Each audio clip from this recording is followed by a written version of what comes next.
Hi, Angelica. Thanks for being here today. How are you? Hello, good morning. I'm great. How are you? Well, Good. morning, I am. afternoon. It is. That's right. Yeah, it is afternoon, but it's morning for you. We were just chatting. You are in Hawaii, Yes, we're which I am very jealous of because in Maui, that's amazing. It's so beautiful. Tell us about yourself, where you live. Tell us about yeah, how long you've been there and what you do outside of work. sure. So I'm originally from Long Island, New York. So you may hear an accent come out, but I went from New York to Cali and Cali to Maui. So I'm just a sun chaser. I will find the warmest place and live there. So, we moved here because I moved my business online 5 years ago, and we kind of just decided why not. I frequently visited Maui from California. It's an easy flight. And I just love the energy here and the beauty of it. And we're very outdoorsy. So what do we like to do outside of work? Hiking. I'm a road cyclist. I'm injured right now, but that is one of my loves. Just to be able to get into the mountains and ride. Beach all day, ocean all day, stand up paddleboarding. I'm not much of a surfer. I like surfing, but I'm not good at it. But Beyonce likes to surf. But yeah, anything outdoorsy, honestly, just anything outside. And my puppy loves the beach. So Amazing. yeah, as much beach as possible. Yes. The ocean for me is like, how some people go to the mountains or whatever. Like the ocean for me is like my calming. It grounds me. So yeah. Mhm. Absolutely. I can totally relate. There's nothing, even though we're in Minnesota, the farthest away from the ocean that you can get in the States, I have to go there as often as I can because there's just something about sitting on the beach and seeing just the opportunity and the endlessness of the ocean. Abundance, yes. Ocean is like massive, infinite abundance because it just has that energy to it, right? I just love it. Yeah. I even have a mermaid Absolutely. Yes. Yes. Oh, I love it. I love it so much. Okay, I'm so excited to dig in today. And when I was reading more and learning about what you do, something really popped out at me. And that is that chronic stress and gut health can impact our business performance. friend. Yeah. And Nobody now wants to that I do have it. the attention of Yeah. everyone listening, everyone's perking up because yes, yes, yes. So tell us, how is that correlated? How do those gut health and chronic stress, how does that impact our business? It's not something that, we're like thinking on a daily basis like it's overtly happening, right? But it's one of those things if you think about it, right? Our gut and brain are deeply connected, right? There's that gut brain connection that they're continuing to study at a deeper level. So it is known, it is a fact. So if you're feeling symptoms that you may not even know are associated with your gut, and I'm going to share, you're feeling extremely fatigued, you're feeling a little bit depressed, you're feeling a little bit anxious, you're feeling brain foggy, you're feeling burnt out. Guess where that's coming from? That's coming from an imbalance in your gut. Not always, but a lot. 70% of our immune system, maybe even more now, they're discussing, is located in your gut. So if your gut microbiome is off, of course it's going to affect your performance, how you show up in your daily life, your relationship with your kids, your relationship with your partner. Because if you're not feeling your best, highest self, as a business owner, how can you show up at the highest level, right? And then that affects your ability to make more money, attract more wealth into your world, maybe meet the right people, right? You have to be in alignment inside and out, right? Feeling really aligned in your body. And if your gut is off, it really changes the energy of how you're showing up. So many women I speak to, Wow. they don't even make the connection. They're like, well, I'm just so tired. I don't have a lot of energy. I'm not Yep. sleeping well. And I'm like, are you extremely bloated? And do you have like a little bit of weight gain, fatigue, maybe skin irritation? There's so many symptoms of poor gut health. And they're like, oh yeah, I have all that. It's like, okay, it's time to work on your gut health. And when you clear your brain and you get more energy, of course you're going to perform better in business, Right. right? Yeah, that totally makes sense. And how does stress impact our gut health? Because as business owners, we're all Yes. working as, even though here we're talking about how to hustle less and work smarter, not harder, but it's can be very stressful running a business. So how does that Stress impact our gut health? even when it's a lower stress time for us, we're still carrying all that weight. If we have employees, like it's just entrepreneurship is its own ball game, and it does carry a different layer of stress than just a regular 9 to 5. Like, let's be real. Anyone who's an entrepreneur knows that. We love it. Yeah. That's why we do it. We take that risk, but it comes with, like what we're going to talk about, a little bit more added stress. So just one really horrible, stressful incident is enough to disrupt the biodiversity in your gut microbiome. Let me repeat that. Just one incident. Now think about your whole entire lifetime And all the stress you've been through and all the stress you've carried, maybe from childhood, even things when you were in your mother's womb affect your gut health. If your mother was really stressed out, right? And then you're born and then you already have a little bit of disruption. And then life happens, right? And then the toxins we're exposed to. And then we take antibiotics and this medicine and that, and we're sick. And then now we're 40 or however old you are. Of course, your gut has been impacted by high levels of stress. So anyone that I bring into my program, I'm like, we should most likely do a gut health protocol because everyone's had some type of trauma or something really stressful happen to Yeah. you. You know what I mean? So think about that. And what happens scientifically in the gut is basically the bad bacteria start to kind of spread and replicate. And then the gut lining gets thinner, which then allows toxins to leak in. And when toxins leak in, you can get things like candida and leaky gut and SIBO and all these fun things. And that's when you start to, you may notice like the whites of your eyes, because yeah, this is all fun. The whites of your eyes become more yellow. Skin isn't as glowy. You may have like outbreaks. You may have more yeast infections or UTIs, and you have the brain fog and the fatigue and extra bloat and maybe a little bit of weight gain. So there's a slew of symptoms that come when that bad bacteria is just on overload, you know? So that's why managing stress, I'm not kidding, it's so important, not just for your business, but for literally your life. Literally. It's stress is a silent killer. Yeah. That, and it's really true. Yeah. Not to And scare that's was really helpful too, just to hear, right? It is scary, but there's so much we can do. And that's so helpful. Debbie Downer That over leads me into kind of, right?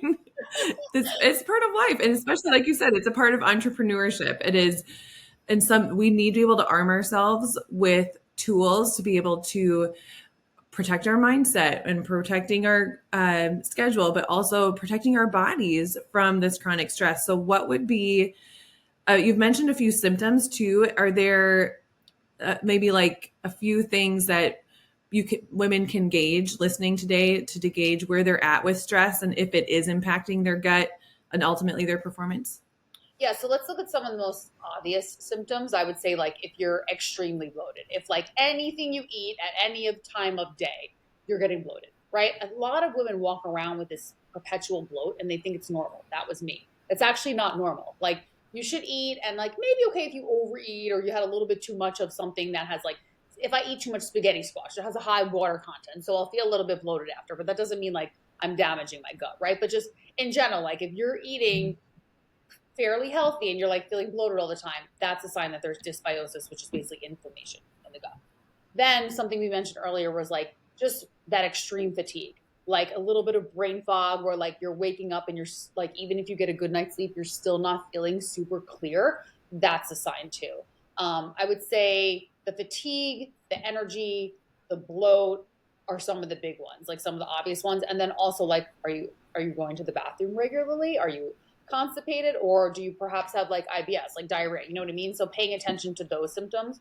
But there are so many. So I don't just want to list one because everyone's bodies are so different. Yeah. When I got candida and leaky gut, for me, it was a weird stabbing headache, and I don't get headaches. Like over my right eye. I felt like every morning I was waking up, I felt hungover. And I was like, something is wrong. And I went to a GI doctor and they were like, and I was like, I had this really bad acid reflux that wouldn't go away. And I'm not like eating acidic foods all day long, right?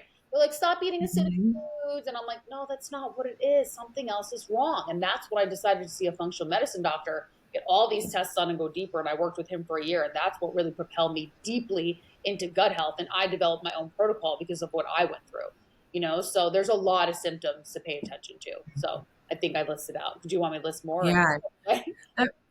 No, that's super helpful. And that makes sense too with that it's different for everybody. And what I'm hearing too from you is it's so important to just be listening to our body and recognize, don't ignore those symptoms. Exactly. Don't And ignore. that Yeah. if there's something that feels off, definitely look into that. And most likely it's coming from the gut, from a lot of things, most I love what things. you said, don't ignore it. Because I think what I said in the beginning too is we start to accept feeling tired and feeling bloated and like, oh, I don't have energy because I have kids. No, I think as women, we like accept that because we are doing so many things. Like you're running your business, you have a family, you're taking care of your partner who's probably like another kid half of the time, right? So we're doing all these things and we start to think it's like a way of life.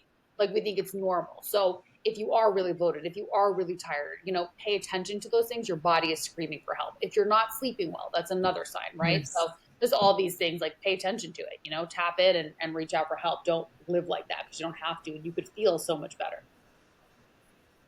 That's so, so good. Yeah, that's such a great reminder for all of us to be really listening to our body. Don't ignore it. Yes. And one thing we talk about a lot here is decreasing the things that hold us back and increasing the things that move us forward. So, what is the first thing that a woman can do to start making changes towards lowering stress and improving her overall energy, starting with the gut? Create some damn boundaries. So, so what I find Yeah. with the women I speak to is they have no boundaries. They wake up, they check their phone, they're working from the second they wake up, they're working till right before they go to bed, right? I mean, that's how it is if you run a business a lot of times, right? Or if you're very high Yep. in your career, they have no boundaries. People can message them all day long. They're saying yes to friends when they don't want to say yes to friends and they may feel like they need rest. They're having drinks because they feel pressured, right? Socially. Just create boundaries in your life. Create boundaries and create non negotiables. By non negotiables, I mean things you're going to do every day to help you reduce stress. For me, it's waking up and meditating. None of my messages get answered. None of my emails get looked at till I wake up. I meditate, play with my puppy a little bit. Then it's time to work, right? So it was 7:30 a.m. when we started this podcast. I've been up since 6:15 doing my morning routine. Now, your morning routine doesn't need, and I think I want to clarify, it doesn't need to be like an hour or even half hour. Just give yourself 5-10 minutes in the Mhm. morning. If you're not into meditation, just try box breathing. Try grounding if you're in a warm climate, not where it's getting too cold. Put your feet into the earth. Do something to calm your stress right off the bat in the beginning of the day so you're less reactive. I think boundaries is really the root thing of it, right? Because if you don't create those boundaries for yourself, you're waking up and you're not paying attention to what your body really needs, to what your brain really, really needs. So boundaries, boundaries, and boundaries. Yes, I love that that was the first thing. That makes me so happy. That's so true. And I know so many listening can relate. I know as much as I talk about setting boundaries, that I can run into that, back Yeah, into that hustle yeah, again of just waking up and working when there's a lot of things on our list. totally. And you're right. Then we're able to not really pay attention to our body. We're not able to listen. We're not able to Slow down. And um, stress really requires also calm the stress. Yeah. I mean, in order for us to Yes. stress down, we have to get into parasympathetic, right? The digest, rest, relax state, right?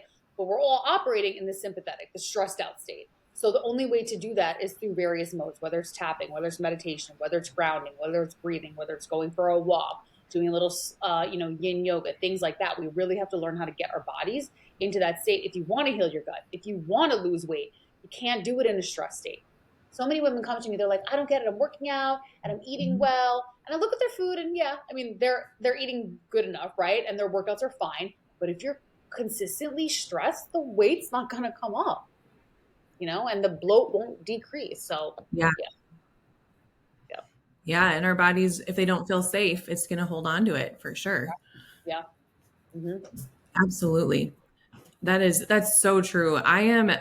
This is so powerful. And I feel like you've already given us so much to think about and look at, and even tools to be able to start just managing that. And Yeah. I know everyone's going to want more and to learn more from you. So where can they find you? Tell us about what you do and how they can find Yeah. you.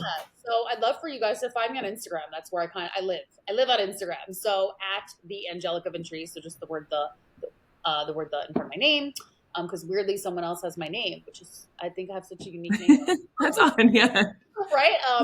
So we have a gut health grocery guide, which I think would be great. I could share that with you guys. So just send me a DM. Let me know that you heard me on the podcast. We also have a 5-day challenge coming up in November. So that's 5 days of coaching with me and my team, and we'll be going over gut health in detail, sustainable nutrition, the right workouts for your age and your body, how to beat the bloat during the holidays, because we all know it's going to get crazy. And this is a time of year Yeah. a lot of people gain weight, or it's a crazy time. So dealing with stress during the holidays, we'll be covering all of that stuff. So yeah, you can just find me on Instagram and ask me for what you want, say hello, and I'll be happy to share everything with you there. Awesome. Oh, I can't wait. That's really fun. And I'll make sure that we have all of those details in the show notes too for you guys to be able to contact Angelica and jump in that 5-day challenge and get all those details as well. I am really excited to hear what your answers are to these questions. These are some questions we love to get to know you a little bit at the end of the episode. And I'm just so excited to hear what your answers are based on what you do too, because it's going to give a definite different perspective. So tell us, what is your favorite way to self-care? For me, it's honestly just like laying on the beach, tanning, going in the ocean. I mean, yeah, I love massages. I get acupuncture. Yes, Yeah, I get massages like once a month, and I get acupuncture every week. So I think that is a form of self care. But yeah, absolutely. for me, it's like just like I like to lay in the sun, play with my puppy, and float in the ocean. Oh, that sounds amazing. Okay, I'm gonna have to book my trip to Hawaii now Yes, after this yes. conversation. That's Same condo. It's very it's oceanfront condo. that's amazing. Oh, I love that. I know you mentioned grounding earlier, and I love when I can. When it's snowing out, I can't. But Right. the other 4 months of the year, I can get outside. And in between calls, I'm always walking around barefoot in my yard. But there Good. is nothing like doing that on the beach. Yeah, Nothing like it. on the beach. I know I go in my yard when I'm on Oh, coaching calls, but it's different on the beach. Yeah. I used to take yes, coaching so calls, cool. but then it got really windy in Maui like the last 2 years, so I can't take coaching calls on the beach because you can't hear anything. But yeah, I Oh man. my calls. Oh, I love that. Love that you could do that. Right. Okay, are you a Starbucks girl? And if so, what is your order? I am not a Starbucks girl. I don't drink coffee anymore for gut health. But if I do go to a Starbucks, like when Mhm. I'm traveling, I if in a pinch, I do like to get the egg white bites because I think they're like a safe on the go Yes. option, and then I'll get Mhm. like an iced green tea, no sugar. Back in the Nice. Ice day, green tea, no sugar. ice green tea, no sugar. Back in the day, it was always like a pumpkin spice latte, but I don't do that anymore. I like anything pumpkin. Yes. So don't get me That- Now we know for gut health, the ice green tea, no Yeah, sugar. you want to That's good. really want to minimize caffeine as much as possible for gut health. So caffeine has some benefits, but it's also inflammatory. So if your gut is already inflamed, caffeine is one of the worst things. And I know women don't want to hear that, but when I do a gut health protocol, that's one of the changes we make. You can switch to decaf. The truth is Mhm. about caffeine, just real quick, if you've been drinking it for 20, 30 years, it's not keeping you awake. It's just a ritual. So you can just switch to decaf or half half Yes. and you'll get the same effect, same ritual, okay? Trust me, you'll be fine. I was an Yes. apple coffee drinker. I was drinking coffee. You'll be okay. It's okay. You'll be fine. That's so true. It's about having that warm cup in your Yeah, hand in the it's morning ritual. and just Yeah, part of your day. yeah, it's Yeah, ritual. absolutely. Okay, the last question we have for you is how do you stay motivated or get momentum going on those days that you're just not feeling it?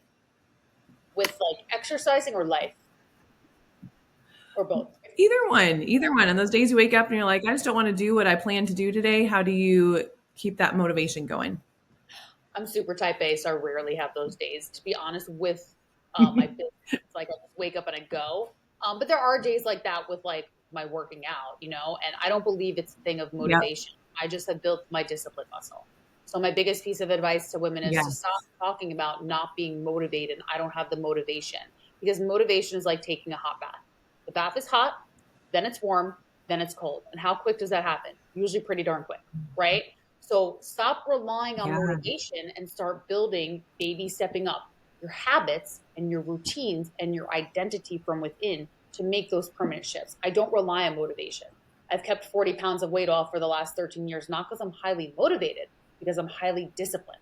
And also on those days where I don't feel like Yes. doing the damn things, I remind myself of why. Why did I start my business in the first place? Why did I lose weight in the first place, right? Remind yourself of why you're on whatever journey you're on, whether it's business, whether it's health, whatever it is, spiritual journey, like why are you on this journey?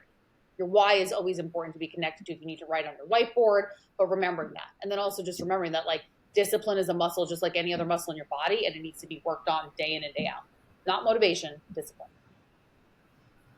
Yes. Oh, that's so good. I loved it. I knew that you'd have great answers for those questions. They're so fun. That's one of my favorite ones to answer. So fun. I love it. Thank you so much for being here. I know we all learned so much from you, and I will talk with you soon.